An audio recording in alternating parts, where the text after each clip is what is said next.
एक तोता महल के प्रवेश द्वार के सामने वाले पेड़ पर बैठा होता है और तभी द्वार पर खड़े सैनिक में से एक उस तोते को पत्थर मारता है और तोता घायल होकर गिर जाता है।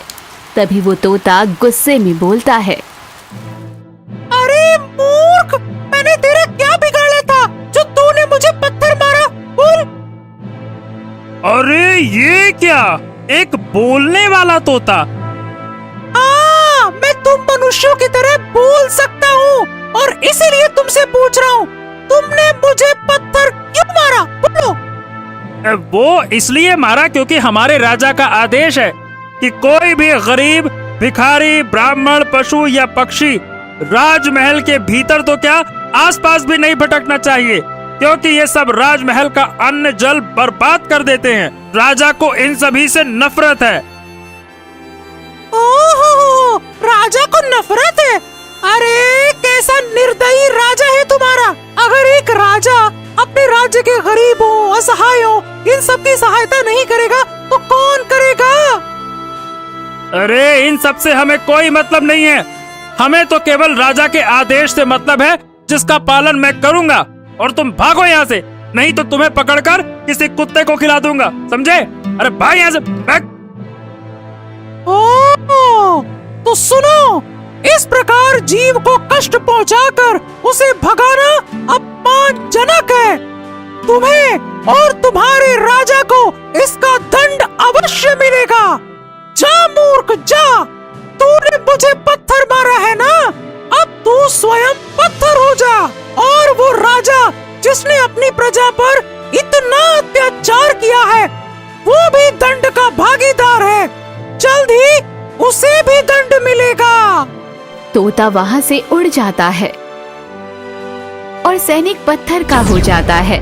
ये सब देखकर दूसरा सैनिक डरकर महल के भीतर भाग जाता है।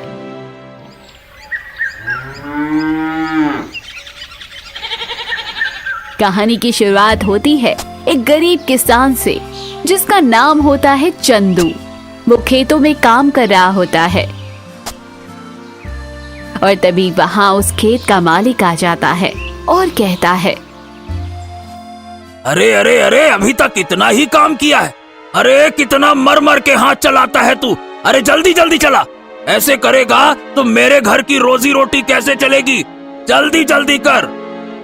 क्षमा करे मालिक, मैं सुबह से काम कर रहा हूँ, मुझे भूख लगी है और भूख के कारण जी नहीं चल रहा है। मैं ज्यादा काम नहीं कर पा रहा हूँ, भूख लगी है मालिक। अरे मूर्ख, कितना खाना खाता है? सुबह ही तो भोजन दिया था और तुझे इतनी जल्दी भूख लग गई? अरे काम तो तूने कुछ किया नहीं और अब कह रहा है कि भूख लगी है, भूख के मारे जी नहीं चलता। बड़ा आया, काम कर। क्षमा करे मालिक, मैं क्या कर सकता हूँ, काम कर करके मेरी हालत खराब हो गई है और मैंने खाना भी कम खाया था, जिससे मुझे दोबारा भूख लग रही है। मालिक, कुछ खाने को दे दीजिए ना। कुछ खाने को दे दीजिए? बड़े आए, काम धाम तो करना होता नहीं है तुमको, बस खाना खिलाते जाओ इनको। सुन मेरी बात, ध्यान से सुनना। आज रात से पहले तूने अगर काम पूरा नहीं किया तो आज तुझे खाना ही नहीं मिलेगा, समझा? चल काम कर। चंदू उदास होकर खेत में काम करने लगता है।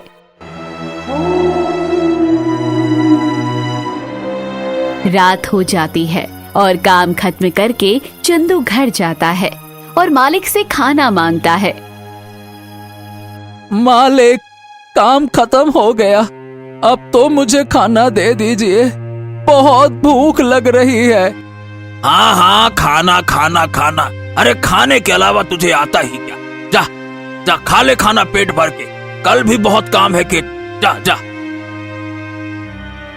मालिक की पत्नी चंदू के लिए खाना लाती है और चंदू खाना खाकर घर के बाहर आंगन में सो जाता है, क्योंकि मालिक उसे पसंद नहीं करता था, बस उसे अपने काम के लिए याद करता था। तभी मालिक की पत्नी गरिमा उससे कहती है, आप कब तक इसे ऐसे ही रखने वाले हैं? हमें इससे कोई फायदा होगा भी या नहीं? अरे तुम चिंता मत करो, मैं जल्द से जल्द राजा बन जाऊंगा और तुम रानी। बस कुछ दिन और हैं, इसे अपने जाल में पूरी तरह से फंसा लूं, फिर देखना तुम मेरा कमाल। अगर ऐसा होगा तो मैं सबसे पहले शाही गहने पहनूंगी, सोना चांदी जड़े हुए। गहने मुझ पर कितने सुंदर लगेंगे। अब मुझसे और नहीं रहा जाता, जल्दी ही मुझे रानी बना दो। अरे इतना जोर से मत बोलो, कोई सुन लेगा तो। बस कुछ दिन और हैं, उसके बाद पैसा ही पैसा होगा मेरी रानी। हाँ, जो करना है जल्दी करना, क्योंकि ज्यादा समय तक तो मैं इसे अपने घर में नहीं रख सकती। उसके लिए खाना बना बना कर मैं थक चुकी हूँ। मुझे तो लगता है कि मैं उसकी नौकरानी बन गई हूँ। कितना कहता है वो चंदू? अरे शांत रहो, शांत। अगर चंदू ने सुन लिया तो है, कोई बात तुम्हारे पेट में रुकती ही नहीं। मैंने कहा ना, बस कुछ दिन और, उसके बाद तुम रानी और मैं राजा बन जाऊंगा। हाँ। चंदू बाहर उदास होकर लेटा हुआ सोच रहा था। हाँ, आखिर मैं इनके पास आया ही क्यों? मेरा घर परिवार कहाँ है? अरे काश मैं अपने परिवार के पास होता तो मुझे इतना काम ही ना करना पड़ता, और अगर करना भी पड़ता तो मैं अपने घर के लिए करता, अपने परिवार के लिए करता और खुश होता। हाँ, चलो सोया जाए। इसके बाद चंदू सो जाता है। अगली सुबह चंदू नींद से उठता है। अरे चंदू, सुबह हो गई है, उठ जल्दी, खेतों में बहुत काम है। कब तक ऐसे ही घोड़े बेचकर सोता रहेगा? चंदू उठता है और बोलता है, इतनी जल्दी सुबह हो गई? और मालिक कहाँ हैं? वो बाजार गए हैं, जल्दी ही आ जाएंगे। तू जाकर खेतों में काम कर, जा जल्दी। जी मालकिन, मैं अभी जाता हूँ।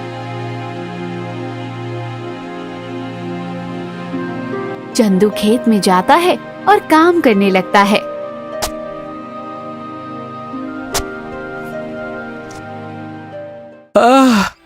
अरे सुबह सुबह बिना कुछ खाए काम करना कितना कठिन है। अरे क्या मेरी जिंदगी ऐसे ही बीतेगी? अरे मुझे नहीं चाहिए ऐसा जीवन, क्या करूं? स्वयं से बात करते हुए उसे एक नीला हिरण दिखाई देता है, जिसे देखकर चंदू हैरान हो जाता है, क्योंकि नीला हिरण उसने आज तक जीवन में कभी नहीं देखा था। अरे वो क्या है? ओ हो, नीला हिरण! ऐसा तो मैंने आज तक कभी नहीं देखा। कहीं वो कोई जादुई हिरण तो नहीं है? अगर ऐसा हुआ तो वो मुझे परेशानी से बाहर निकाल सकता है। हाँ हाँ, और मैं अपने परिवार के पास वापस जा सकूंगा। हाँ चलो, मैं चलता हूँ उसके पास। ऐसा कहकर चंदू उस हिरण के पीछे जाता है और घने जंगल में पहुंच जाता है। अरे वो हिरण कहाँ गया? अभी तो यहीं देखा था मैंने उसे। ओफो, कहाँ गया? अब तो मैं जंगल के ज्यादा अंदर भी आ गया हूँ। अब वापस कैसे जाऊंगा? अरे मुझे तो कुछ समझ ही नहीं आ रहा। अगर मैं घर जल्दी नहीं पहुंचा तो मालिक आज मुझ पे बहुत ज्यादा गुस्सा करेंगे। जैसे तैसे चंदू जंगल के बाहर निकलता है और वो घर पहुंचता है, पर तब तक शाम हो चुकी होती है और चंदू देखता है कि मालिक गुस्से में घर के बाहर उसका इंतजार कर रहा है। क्षमा कर दे मालिक, मैं जंगल में भटक गया था। अगली बार से ध्यान रखूंगा। बस इस बार मुझे क्षमा कर दीजिए मालिक, इस बार मुझे क्षमा कर दीजिए, माफ कर दीजिए। अरे मैंने तुझे खेत में काम करने को कहा था, तो तू जंगल में क्या करने गया था? घूमने की मटर गश्ती करने? बोल। मैं तुझे अपने घर में रखता हूँ, तुझे खाना देता हूँ, रहने के लिए जगह देता हूँ, और फिर भी तू काम चोरी करता है, जंगल में घूमने जाता है, तफरी करने जाता है? मालिक क्षमा कर दीजिए, क्षमा कर दीजिए। मैं काम चोर नहीं हूँ। आज मुझे एक हिरण दिखा जो नीला हिरण था, तो मैं उसका पीछा करने लगा और जंगल में भटक गया। मैं सच कह रहा हूँ मालिक, मेरा विश्वास कीजिए, मैं जानबूझकर नहीं गया था। बस मैं वो हिरण के पीछे गया था, काम चोरी के इरादे से नहीं गया था। अरे मुझे तो अब लगता है कि मैं ही मूर्ख हूँ। नीला हिरण। अरे तू मुझे कुछ भी बताएगा और मैं उसे सच मान लूंगा। नालायक मूर्ख कहीं का, ये नीला हिरण कब से होने लगा है? मालिक, मैं सच कह रहा हूँ, वो नीला हिरण ही था। मैंने अपनी इन्हीं आंखों से देखा था। मेरी बात का विश्वास तो कीजिए। एक तो काम चोरी करता है, उसके बाद ऊपर से कहानियां बना रहा है। नीला हिरण, जंगल, बड़ा आया। तुझे लगता है कि मैं तुझे छोड़ दूंगा? आज तुझे खाना नहीं मिलेगा और तभी तुझे पता चलेगा कि काम चोरी करने का अंजाम क्या होता है। बस।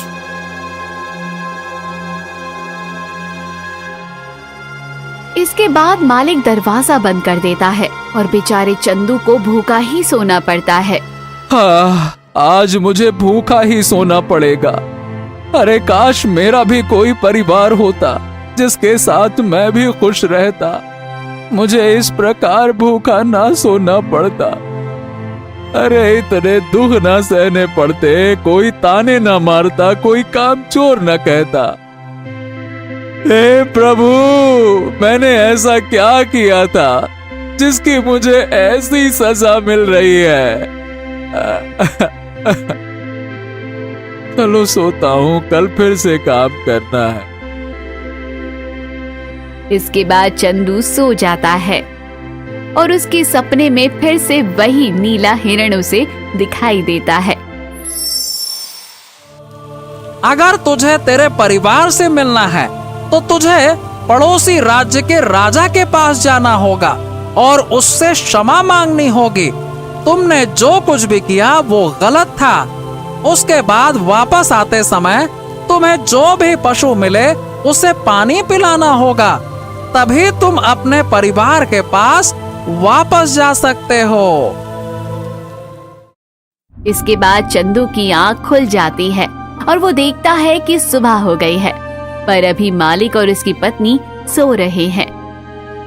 तो वो घर से बिना कुछ बताए भाग जाता है।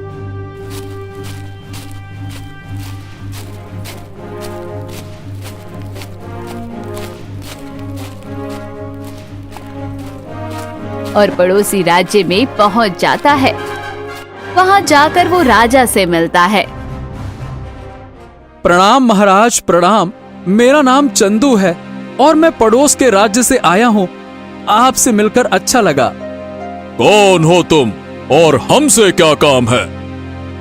पता नहीं महाराज, पर मेरे सपने में एक नीला हिरण आया था और उसने मुझसे कहा कि मुझे आपके पास आकर आपसे क्षमा याचना करनी चाहिए। बस इसीलिए मैं आपके पास आया हूँ। ठीक है, ठीक है। हमने तुम्हें क्षमा किया, परंतु तुम किस बात की क्षमा मांग रहे हो? हमें ये भी तो बताओ, हमें कुछ समझ नहीं आया। महाराज, सही बताऊं तो मुझे भी नहीं पता कि मुझे आपसे किस बात की क्षमा मांगनी है। अब क्षमा मांगने के लिए कहा तो मैं मांग रहा हूँ। आपने मुझे क्षमा कर दिया, ये मेरे लिए बहुत अच्छी बात है। अब मैं अपने परिवार से मिल सकूंगा। तभी राजा उसे ध्यान से देखता है और अचानक गुस्से में कहता है, ओ, अरे तू दुष्ट पापी! सैनिकों, इसे गिरफ्तार कर लो। हाँ, पर महाराज, मैंने ऐसा क्या किया जिसके लिए आप मुझे गिरफ्तार कर रहे हैं? अरे दुष्ट, तू पड़ोसी राज्य का निर्दयी राजा चंद्रसेन है और तूने 1 साल पहले हमारे राज्य के सभी पशु पक्षियों को मरवा दिया था क्योंकि तू उनसे नफरत करता था और अब यहाँ पे क्षमा मांगने आया है। सैनिकों, गिरफ्तार करके इसे कारागार में डाल दो, ले जाओ। लेकिन महाराज, मेरी एक बात सुन लीजिए। इस प्रकार से बिना प्रमाण के मुझे दोषी ना बनाया जाए महाराज। ऐसा ना करिए, ऐसा ना करिए। बस, अब और कुछ भी सुनने को नहीं बचा। इतना कुछ करने के बाद भी तुम में इतना साहस है कि बिना सेना के हमारे राज्य में घुस आए और अब प्रवचन दे रहे हो, हैं? सैनिकों, ले जाओ इसे इसी वक्त, जाओ। चंदू को राजा कारागार में डाल देता है और चंदू मन ही मन में सोचता है, अरे आखिरकार मैंने ऐसा क्या कर दिया जिसके लिए मुझे कारागार में डाल दिया गया? अरे मुझे कुछ याद क्यों नहीं आ रहा? तभी राजकुमारी वहाँ पर आ जाती है। क्या आप ठीक है? मैं तो डर ही गई थी कि पिताजी आपको कोई बड़ी सजा न दे दे। आप कौन हैं और क्या आप मुझे जानती हैं? जी मैं आपको अच्छी तरह से जानती हूँ। तो क्या आप मुझे बता सकती हैं कि मैं कौन हूँ, क्योंकि मुझे कुछ याद नहीं। आप पड़ोसी राज्य के राजा चंद्रसेन हैं और मैं और आप एक दूसरे से प्रेम करते थे, पर आपके और पिताजी के बीच दुश्मनी होने के कारण मैं आपसे शादी नहीं कर सकी। क्या सच में? मतलब आप सच कह रही हैं क्या? पर मुझे ये जानना है कि महाराज ने मुझे देखते ही कारागार में क्यों डाल दिया? वो इसलिए क्योंकि आपको एक बार एक कुत्ते ने काट लिया था, जिससे आप जानवरों व पक्षियों से नफरत करने लगे थे। इसलिए आपने उस राज्य के साथ और मेरे राज्य की सीमा के आसपास के जानवरों और पक्षियों को मरवा दिया था, और तभी से पिताजी आपसे नफरत करने लगे थे, क्योंकि पिताजी को पशु पक्षी अति प्रिय हैं। अब मुझे क्षमा करें राजकुमारी जी, मेरी मूर्खता के कारण आपको और महाराज को कितना दुख हुआ है। मेरी वजह से कितने ही पशु पक्षियों ने अपने प्राण खो दिए होंगे। मुझे क्षमा करें, पर क्या आप मुझे एक मौका दे सकती हैं मेरी गलती को सुधारने का? मुझे बस एक बार बाहर निकाल दीजिए कृपया करके, बस एक बार। जी मैं आपको अभी के लिए कारागार से बाहर निकलवा लेती हूँ, पर आप मुझसे वादा कीजिए कि सब कुछ ठीक होने के बाद आप मुझे लेने आएंगे। हाँ जी, आपका बहुत बहुत धन्यवाद राजकुमारी जी। मैं आपसे वादा करता हूँ कि मैं आपको लेने जरूर आऊंगा। मेरा वादा है आपसे।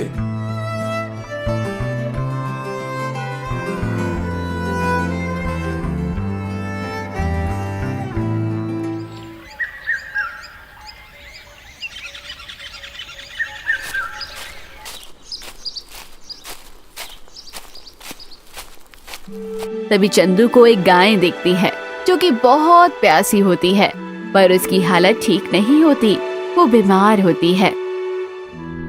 अरे एक गाय! जैसा कि उस हिरण ने कहा था कि जो भी पहला पशु मिले उसे पानी पिलाना होगा।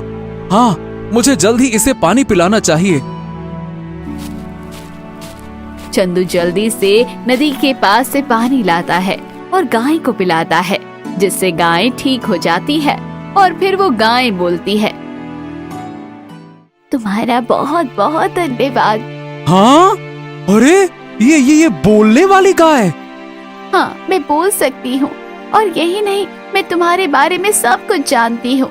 अगर ऐसा है तो तुम मुझे बताओ ना, मैं कौन हूँ, कहाँ से आया हूँ?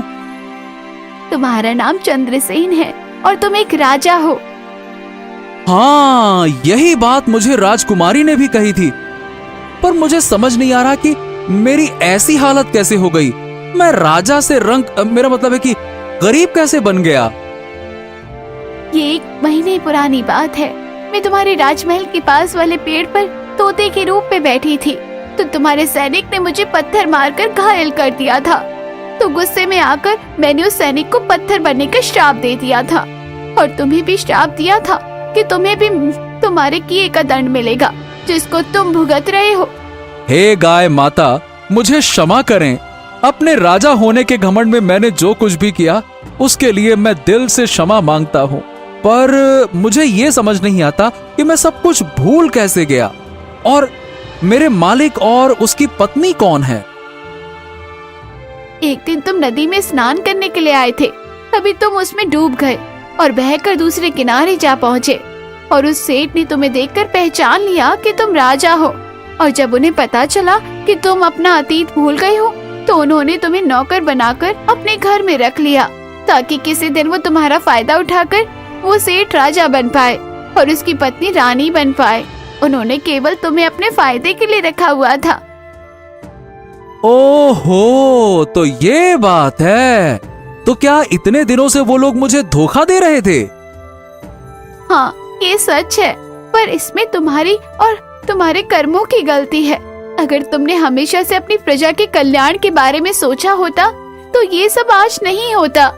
तुम्हें दर दर भटकने की जरूरत नहीं होती, पर तुम निर्दयी थे।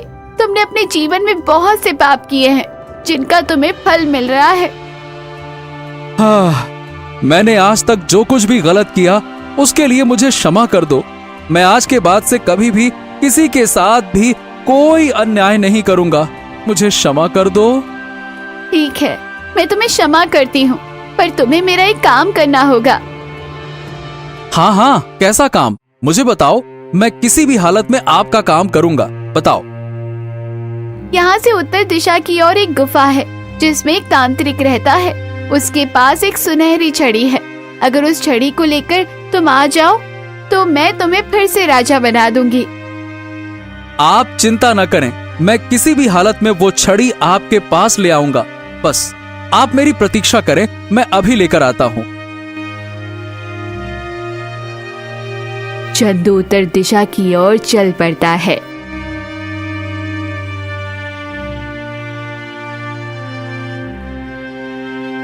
और उसे वो गुफा मिल जाती है। वो उस गुफा में जाता है और देखता है कि एक तांत्रिक तपस्या कर रहा है।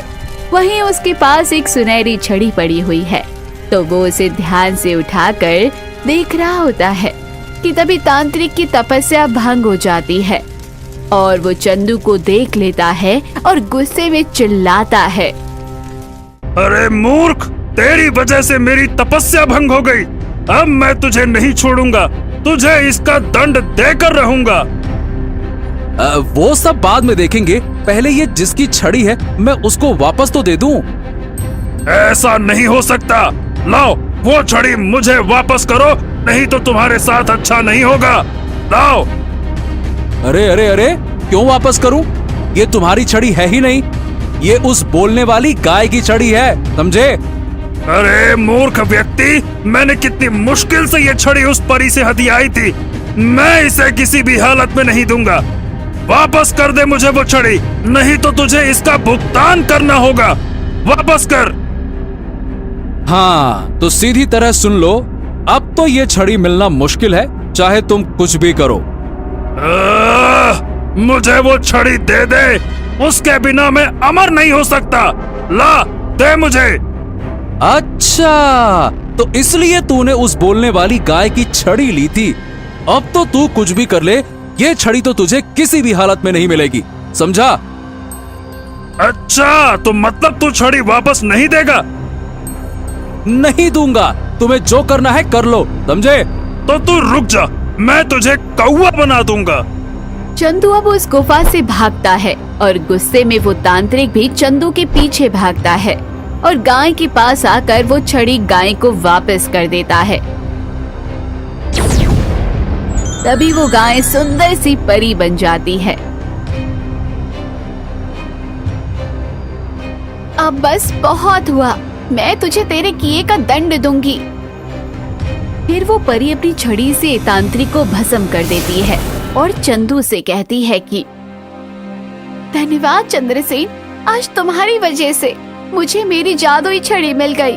उस तांत्रिक ने मुझसे मेरी छड़ी ले ली थी, जिससे मैं केवल जानवर या पशु पक्षी के रूप में ही बदल सकती थी, लेकिन अब मुझे मेरी छड़ी मिल गई है। अब मैं वापस परी बन गई हूँ और अब मैं अपने दिए हुए श्राप भी वापस लेती हूँ। परी जादुई छड़ी से चंदू को राजा चंद्रसेन बना देती है और वो सैनिक भी पत्थर से इंसान बन जाता है।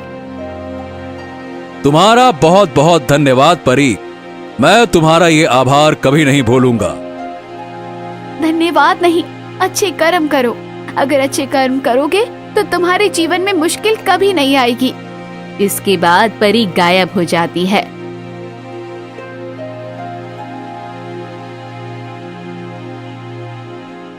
अब राजा चंद्रसेन वापस से पड़ोसी राजा के पास जाकर क्षमा मांगता है। मुझे एक बार फिर से क्षमा करें महाराज, क्षमा कर दें। इस बार राजा उसे क्षमा कर देता है और राजा चंद्रसेन राजकुमारी से विवाह का प्रस्ताव रखता है। महाराज, आज मैं आपकी बेटी से विवाह करने आया हूँ। मैं आपसे वादा करता हूँ कि आपकी बेटी को हमेशा खुश रखूंगा। अगर तुम्हें अपनी गलतियों का पछतावा हो गया है तो हम अपनी बेटी का विवाह तुमसे करने में सहमत हैं। हमें उम्मीद है कि तुम अब से सही मार्ग पर ही चलोगे और भविष्य में कभी बुरा कर्म नहीं करोगे। इसके बाद राजा चंद्रसेन और राजकुमारी का विवाह हो जाता है और चंद्रसेन अपने महल चला जाता है। आज से पूरे राज्य में पशु पक्षियों, गरीबों और साधुओं को हमारे यहाँ से भरपेट भोजन मिलेगा और कोई भी मेरे राज्य में भूखा नहीं सोएगा। सामने खड़े मालिक और उसकी पत्नी गरिमा दुखी होते हैं। तभी चंद्रसेन वहां आता है और कहता है, मालिक, आपने और मालकिन ने मेरा बहुत ध्यान रखा, उसके लिए आपका बहुत बहुत धन्यवाद। मुझे पता चल गया है कि आप मेरी जगह राजा बनने का सपना देख रहे थे। नहीं, क्षमा करें महाराज, हमसे भूल हो गई। हमें आपके साथ ऐसा नहीं करना चाहिए था। मुझे और मेरी पत्नी को बहुत पछतावा है। लालच में आकर हमसे ऐसा गलती से हो गया। बस बस बस, कोई बात नहीं। भूल सबसे होती है, मुझसे भी हुई, पर अब मैं उसे सुधारने का पूरा प्रयास करूंगा और हमें उम्मीद है कि आप भी अपने आप को बदलने का प्रयास करेंगे, ठीक है ना? हाँ, बिल्कुल महाराज, बिल्कुल। धन्यवाद महाराज, आपका बहुत बहुत धन्यवाद। आप कितने दयालु हैं। महाराज की जय हो, महाराज की जय हो। इसके बाद मालिक और उसकी पत्नी वहां से खुशी खुशी चले जाते हैं। परी वहां आती है और चंद्रसेन के काम से खुश होती है और फिर जाने लगती है। तभी चंद्रसेन आकर कहता है, अरे आप कहाँ जा रही हैं? आप भी हमारे साथ हमारे राज्य में रहिए ना। नहीं चंद्रसेन, मेरा काम खत्म हुआ। अब मैं किसी दूसरे नगर में जाकर वहाँ की समस्याओं का निवारण करूंगी। जैसी आपकी इच्छा। पर जाते जाते एक बात बताइए। हाँ कहो, क्या पूछना चाहते हो? क्या आप ही वो नीला हिरण थी जिसे मैंने देखा था? नीला हिरण? कौन सा नीला हिरण? क्या आप वो नीला हिरण नहीं थी? नहीं, मैंने आज तक कई रूप लिए हैं, पर कभी भी किसी नीले हिरण का रूप नहीं लिया है। ओह, फिर वो नीला हिरण कौन था? क्या वो सच में कोई हिरण था या कुछ और जो मेरे सपने में आके मेरी सहायता कर गया? मैं इस बारे में कुछ नहीं कह सकती। हो सकता है कि वो कोई मायावी जीव हो जो तुम्हारी सहायता कर रहा है। इस तरह की घटनाओं को कभी नजरअंदाज नहीं करना चाहिए।